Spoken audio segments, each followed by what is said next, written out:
আগে তার কথাগুলো শুনি, তারপরে কিছু বলি, কেমন?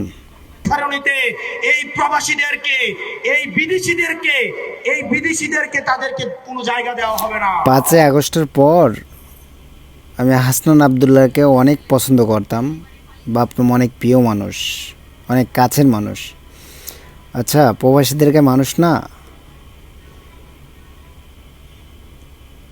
তুমি যেই কথাগুলো বলছিলা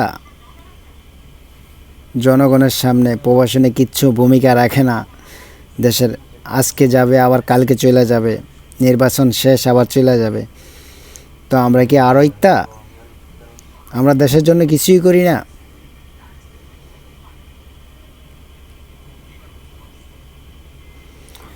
যারা যারা ভোট দেন শাপলা চত্বরে, এখন বুঝে নেন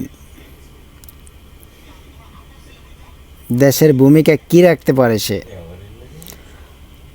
আসলে তাদের হাতে ক্ষমতা গেলে দেশ এমনি বিচ্ছিন্ন হয়ে যাবে।